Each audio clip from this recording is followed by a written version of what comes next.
Welcome to maths square. இந்த வீடியோவில் வந்து நம்ம பை பற்றி பார்க்க போகிறோம். பை அப்படின்னோடனே இது மஞ்சள் பையோ இல்லை பிளாஸ்டிக் பையோ நினச்சிக்காதீங்க. இது வந்து மேத்தமெட்டிக்கல் பை அப்படின்ற கடி ஜோக்கோட மொக்க ஜோக்கோட இந்த வீடியோ ஆரம்பித்தாலும் அடுத்த விஷயம் நான் ஒரு அதிர்ச்சிகரமான விஷயத்தை பற்றி சொல்ல போகிறேன். அது என்னென்னா பையனுடைய வேல்யூ 3.14 அப்படின்னோ இல்லை 22/7 அப்படின்னோ நம்மளாம் எழுதுவோம். பட் இது ரெண்டுமே பையனோட வேல்யூ கிடையாது. அப்போது பையனோட வேல்யூ என்ன, பை எப்படி வந்துச்சு, பையனுடைய சிம்பிள் எங்கேருந்து வந்துச்சு, எங்கெங்கெல்லாம் நம்ம டே டு டே லைஃப்பில் யூஸ் பண்ணுறோம் அப்படின்றதெல்லாம் இந்த வீடியோவில் நம்ம டீட்டெயிலாக பார்க்க போகிறோம். இதை விட சிம்பிளாக பையை பற்றி உங்களுக்கு மேத்தமெட்டிக்கலாக யாருமே சொல்லியிருக்க மாட்டாங்க அப்படின்ற உறுதியோட இந்த வீடியோவை நீங்கள் கண்டினியூவாக பார்க்கலாம். ஆரம்பிக்கலாங்களா?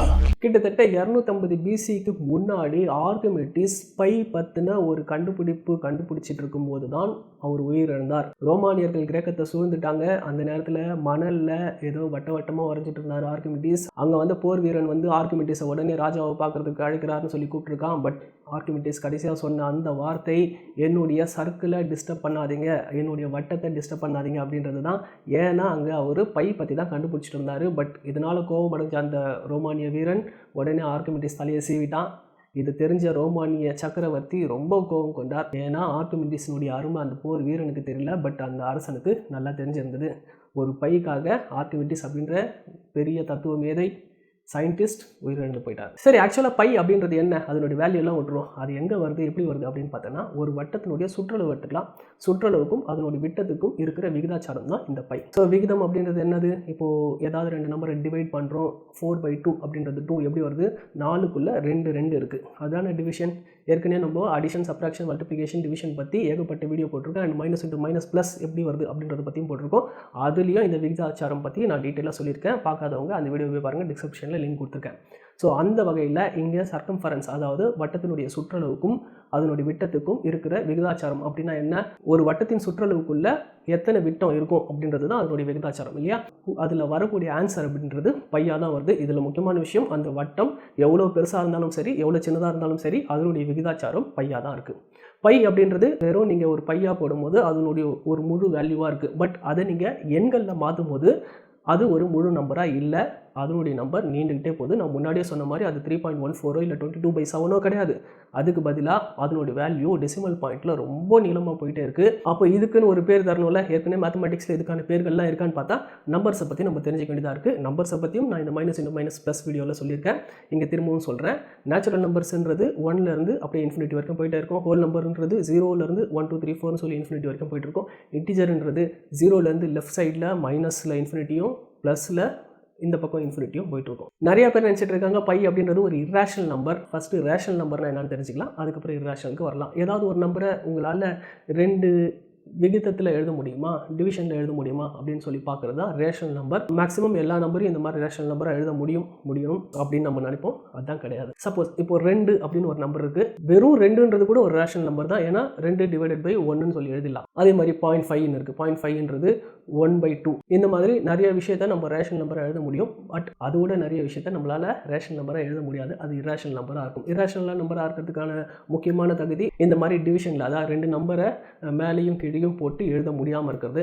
அண்ட் அதனால டிவைட் பண்ணி வர நம்பர் பார்த்தீங்கன்னா ஒரு பேட்டர்னுக்குள்ளே அடங்காது. அது பாட்டுக்கும் வேறு ரேண்டம் நம்பர்ஸில் போயிட்டே இருக்கும்.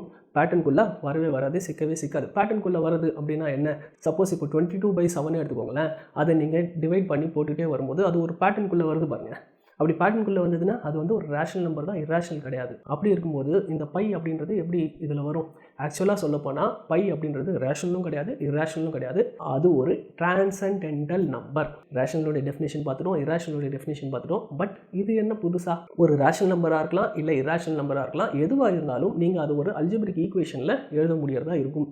உதாரணத்துக்கு x - 1 = 0, x² + 1 = 0, ஏதாவது ஒரு இதில் நீங்கள் அது ஒரு அல்ஜிப்ரிக் ஈக்குவேஷனாக எழுத முடியும். இது ரேஷனல் நம்பராக இருந்தாலும் சரி, இர்ரேஷனல் நம்பராக இருந்தாலும் சரி, நேச்சுரல், ஹோல் நம்பர், இன்டிஜர் எதாக இருந்தாலும் இதுக்குள்ளே வந்துடும். அதனால தான் இந்த மொத்த நம்பருக்கு பேரும் அது வந்து நேச்சுரல் நம்பர்லேருந்து காம்ப்ளெக்ஸ் நம்பர் வரைக்கும் எல்லாமே அல்ஜிப்ரிக் நம்பர்ஸ்ன்னு சொல்லுவாங்க. பை அப்படின்றது எந்த அல்ஜிபிரிக் ஈக்குவேஷனாலையும் எழுத முடியாததாக இருக்குது. அப்படி எழுத முடியாததுனால தான் இது டிரான்சென்டென்டல் நம்பர் அப்படின்னு சொல்கிறாங்க. இந்த பை மட்டும் தான் இந்த நம்பரான்னு கேட்டால் கிடையாது. இந்த மாதிரி இன்னும் நிறைய நம்பர்ஸ் இருக்குது. அதுக்கு நல்ல உதாரணம் வந்து ஈயும் சொல்லலாம். ஈ கூட ஒரு டிரான்சென்டென்டல் நம்பர் தான். அதாவது இதையும் எந்த அல்ஜிபிரிக் ஈக்குவேஷனாலையும் உங்களால் எழுத முடியாது. பட் √2 அப்படின்றது ஒரு இராஷனல் நம்பர். √2 பற்றி நான் தனியாக ஒரு வீடியோ போட்டிருக்கேன்.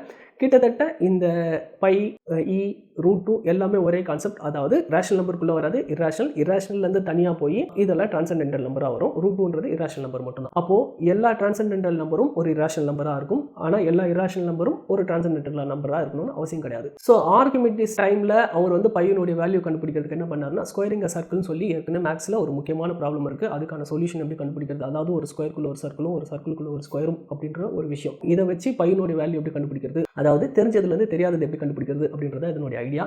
சர்க்கிளில் ரொம்ப முக்கியமான விஷயம், அதில் எந்த பக்கமும் கார்னர்ஸ் கிடையாது. அதனால கிரேக்கர்கள் வந்து அதை ஒரு பெரிய நம்பராகவோ ஷேப்புங்களுக்கெல்லாம் ராஜா அப்படின்னு வச்சுருந்தாங்க. ஆனால் கார்னர்ஸ் இருந்ததுன்னா அதனுடைய வேல்யூ கண்டுபிடிக்கிறது ஈஸி. கார்னர்ஸ் இல்லாததுனால அதனுடைய வேல்யூ ரொம்ப கஷ்டம். அதனால தான் இந்த பையன்ற விஷயம் வருது. அண்ட் எங்கெங்கெல்லாம் ஒரு ஆர்க்கோ இல்லை ஒரு சர்க்கிளோ அரை வட்டம் முழுவட்டம் இந்த மாதிரி வருதோ அங்கெல்லாம் பை வந்துடும். இதை பற்றி பின்னாடி டீட்டெயிலாக பார்க்க போகிறோம். அந்த வகையில் இப்போ நம்மளுக்கு தெரிஞ்ச ஸ்கொயரை வச்சுட்டு இந்த சர்க்கிளை கண்டுபிடிக்கிறேன். ஏன்னா ஸ்கொயருக்கு வந்து கார்னர்ஸ் இருக்குது. ஸோ அதை வச்சுட்டு கார்னர் இல்லாத ஒரு சர்க்கிளுக்கு வேல்யூ கண்டுபிடிக்கலாம். அதனுடைய சுற்றளவுக்கும் விட்டத்துக்கும் இருக்கிற ரேஷியோவை அதனுடைய வேல்யூ கண்டுபிடிக்கலாம் அப்படின்றது தான் அவங்களோட ஐடியாவாக இருந்தது. பட் இதில் சக்சீட் பண்ணாங்களான்னா ஓரளவுக்கு பண்ணாங்க. எந்த அளவுக்குன்னா, முதல்ல ஸ்கொயருக்குள்ளே ஒரு சர்க்கிளை வச்சாங்க, அப்புறம் சர்க்கிள்குள்ளே ஒரு ஸ்கொயர் வச்சாங்க. அண்ட் இதை வந்து ஹெக்ஸகனா பென்டகனா இப்படியெல்லாம் மாற்றி கிட்டத்தட்ட சர்க்கிளுக்கு எடுத்துகிட்டு வரும்போது பையனுடைய வேல்யூ ஓரளவு கண்டுபிடிச்சாங்க. பட் 2-3 டெசிமல் தான் அவங்களால கண்டுபிடிக்க முடிஞ்சது. அதுக்கப்புறம் அவங்களால கண்டுபிடிக்க முடியல. இது நடந்தது கிறிஸ்துவ பிறக்கிறதுக்கு 250 வருஷம் முன்னாடி. ஆனால் அதுக்கப்புறம் 17வது செஞ்சுரியில் இந்த விஷயங்கள் மாறுது. ஒரு பக்கம் ஐசக் நியூட்டன் வராரு. அவர் வந்து கால்குலஸ் அப்படின்ற விஷயம் கண்டுபிடிக்கிறாரு. அண்ட் இன்ஃபைனைட் சீரிஸ்ன்ற ஒரு விஷயத்தை வச்சுட்டு பைக்கு கிட்டத்தட்ட 15 டிஜிட்ஸ் வரைக்கும் கண்டுபிடிக்கிறாரு. அண்ட் மறந்துடாதீங்க, இன்னொரு பக்கம் அவர் கால்குலஸ் கண்டுபிடிக்கிறாரு. கால்குலஸ் தான் பையனுடைய நிறைய டெசிமல்ஸை கண்டுபிடிக்கிறதுக்கு யூஸ்ஃபுல்லாக இருக்குது. பட் இதே 17th செஞ்சுரியில் டச் நாட்டை சேர்ந்த ருடல்ஃப் வான் வூலன் அப்படின்ற ஒரு சயின்டிஸ்ட் கிட்டத்தட்ட 35 டிஜிட் வரைக்கும் கண்டுபிடிக்கிறார். அவருடைய வாழ்க்கையே மொத்தமாக இந்த பையனுடைய வேல்யூ கண்டுபிடிக்கிறதுக்கு, பையில் இருக்கிற டெசிமல் பாயிண்ட்ஸை கண்டுபிடிக்கிறது தான் யூஸ் பண்ணுறாரு. பட் அப்போ யாருக்கும் தெரியல இது வந்து ஒரு டிரான்சென்டென்டல் நம்பர் அப்படின்னோ, இது வந்து முடிவில்லாமல் போயிட்டுருக்கோம் அப்படின்னோ யாரும் யோகிக்கல. ஏன்னா எப்படியாவது அதுக்கான ஆன்சர் ஒரு எக்ஸாக்ட் வேல்யூ கிடச்சிரும் அப்படின்றதுக்கு தான் எல்லாரும் போராடி கண்டுபிடிச்சிட்டே இருக்காங்க. பட் கால்குலஸ் வந்ததுக்கப்புறம் இது ரேப்பிடாக ரொம்ப ஃபாஸ்ட்டாக போகுது. அதே நேரத்தில் பைக்கு எதுவும் ஈக்குவலாகவே வரல. பட் கால்குலஸ் வந்ததுக்கப்புறம் இன்டெக்ரல் கால்குலஸில் ஒரு ப்ரில்லியண்ட்டான ஒரு ஐடியா பண்ணுறாங்க. நான் இப்போ அந்த ஈக்குவேஷன் அப்படியே போடுறேன் பாருங்கள். By equal to integration lower limit வந்து -1 to அப்பர் லிமிட் +1 போட்டு dx by √1 - x². இது ஒரு பிரில்லியன்ட் ஐடியா. இந்த ஈக்குவேஷன், அதாவது இந்த இன்டெகிரேஷன் வந்து பைக்கு ஈக்குவலாக இருக்கும்னு சொல்லி கண்டுபிடிக்கிறாரு. இது யார் பண்ணுறாங்கன்னா, கார்ல் வெர்ட்ராஸ் அப்படின்றவர் கண்டுபிடிக்கிறாரு. இவர் வந்து ரியல் அனாலிசிஸில் பிரில்லியன்ட் தியரம்ஸ்லாம் பண்ணியிருக்காரு. என்னுடைய அந்த மெம்பர்ஷிப் வீடியோ மேக்ஸ் சொல்லித்தரல, இதில் ரியல் அனாலிசிஸில் இது ரொம்ப முக்கியமான விஷயம்.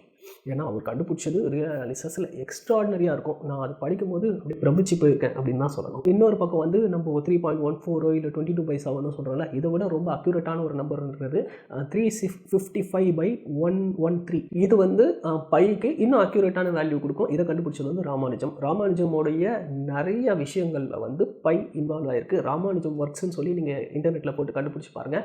அதில் வர பேப்பர்ஸில் எல்லாத்துலேயும் பை இல்லாமல் இருக்காது. இன்னொரு அழகான இன்ட்ரெஸ்டிங்கான விஷயம் சொல்கிறேன் பாருங்கள். இதனுடைய கால்குலேஷனே இருக்குது. இது என்னுடைய மெம்பர்ஷிப் அஸ்ட்ரானமி வீடியோவில் நான் டீச் பண்ணுறேன். இது ஆக்சுவலாக அவங்க சிலபஸில் நான் இன்க்ளூட் பண்ணல, கண்டிப்பாக பண்ணுறேன். அதாவது பையனுடைய ஃபஸ்ட்டு 39 டிஜிட் இருக்குல்ல, இந்த டிஜிட் மட்டும் வச்சுக்கிட்டு நம்ம அப்சர்வபிள் யூனிவர்ஸ் இருக்குல்ல, அதனுடைய சர்க்கம்ஃபரன்ஸை கண்டுபிடிக்க முடியும். அப்சர்வபிள் யூனிவர்ஸை பற்றியே தனியாக ஒரு வீடியோ போடுறேன். ஸோ இதனுடைய சர்க்கம்ஃபரன்ஸை வெறும் பையனுடைய வெறும் 39 டிஜிட், ஃபஸ்ட்டு 39 டிஜிட் வச்சுட்டே கண்டுபிடிக்க முடியுது. எந்த அளவுக்கு வித்து இருக்கணும்னா, ஒரு ஹைட்ரஜன் ஆட்டம்னுடைய அந்த வித்து அந்த அளவில் இதனுடைய சர்க்கம்ஃபரன்ஸை கண்டுபிடிக்க முடியும். இதனுடைய simple calculation, easy calculation, but brilliant. பின்னாடி மாடர்ன் கம்ப்யூட்டர்ஸ்லாம் வந்ததுக்கப்புறம் இந்த விஷயங்கள்லாம் மாறுது. கம்ப்யூட்டர் கண்டுபிடிச்சதுக்கப்புறம் நிறைய டெசிமல்ஸ் கண்டுபிடிக்க ஆரம்பித்தோம். இப்போ வந்து கிட்டத்தட்ட 10 ட்ரில்லியனுக்கு மேலே நம்மளால் டெசிமல்ஸை கண்டுபிடிக்க முடியுது. பட் எந்த இடத்துலையுமே பையனுடைய வேல்யூ வந்து முடியவே இல்லை. இந்த டெசிமல்ஸ்லாம் நிறையா இருக்குல்ல, அதுக்கு ஒவ்வொரு ஏரியாவில் ஒவ்வொரு இடத்துல அதுக்கு ஒவ்வொரு பேர் இருக்குது. ஒரு இடத்துல வந்து கன்சிக்யூட்டிவாக நிறைய 9 வரும், அதுக்கு ஒரு பேர் இருக்குது. இன்னொரு இடத்துல 1லேருந்து 9 வரைக்கும் இருக்கிற நம்பர்ஸில் ஒரு சில நம்பர் தான் மிஸ் ஆகிருக்கும், பட் அந்த இடம் தனியாக ஸ்பெசிஃபிக்காக நம்மளால் சொல்ல முடியும். அண்ட் ஒரு பர்டிகுலர் இடத்துல வந்து ஒரு பெரிய சீக்வன்ஸில் நடுவில் 4 அப்படின்ற நம்பரே இருக்காது. ஸோ இதெல்லாம் அந்த சுவாரஸ்யமான விஷயங்கள்லாம் பையில் எங்கெங்கெல்லாம் வருதுன்னு சொல்லி நிறையா கண்டுபிடிச்சி அது இன்ட்ரெஸ்டிங்காக இருக்குல்ல. பார்த்தியா, இந்த இடத்துல 10 ட்ரில்லியன் நம்பரில் இந்த ஸ்பெசிஃபிக் இடத்துல வந்து 4ன்ற நம்பரே வரல. அண்ட் இந்த இடத்துல என்னுடைய டேட் ஆஃப் பர்த் வந்திருக்கு, இந்த இடத்துல ஐன்ஸ்டைனுடைய டேட் ஆஃப் பர்த் வந்திருக்கு, இந்த இடத்துல ரிப்பீட்டடாக 9 அப்படின்ற நம்பர் வந்து அதுக்கு வந்து ஃபைமன் நம்பர்னு பேர். ஸோ இந்த மாதிரி ஸ்பெஷல் கேசஸ்லாம் இருக்குது. ஸோ இதெல்லாம் இன்ட்ரெஸ்டிங்காக இருக்குது. பையனுடைய இன்ட்ரெஸ்டிங்கான விஷயத்தை பற்றியே நான் கண்டிப்பாக வீடியோ போடுறேன். மேபி அது அடுத்த வீடியோவாக கூட இருக்கலாம். அது வந்து இன்னும் அழகாக இருக்கும். இது வந்து மேத்தமெட்டிக்ஸாக இருக்கு இல்லையா, அதில் வந்து மேத்தமெட்டிக்ஸ் இல்லாமல் பையனுடைய அழகுணர்ச்சியை பற்றி சொல்கிறதா அந்த வீடியோ இருக்கும். அந்த வீடியோ கண்டிப்பாக பாருங்கள். இந்த வீடியோவும் பாருங்கள்.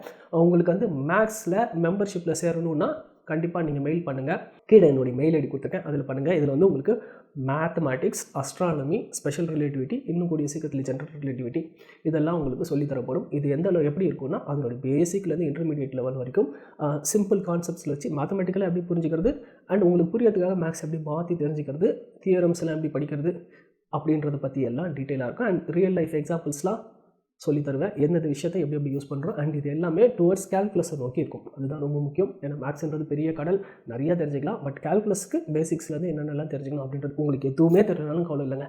நீங்கள் வாங்க, இது படிங்க, உங்களுக்கு எல்லாமே தெரிஞ்சுக்கலாம். அடுத்த வீடியோவில் நான் உங்களை மீட் பண்ணுறேன். Until then by.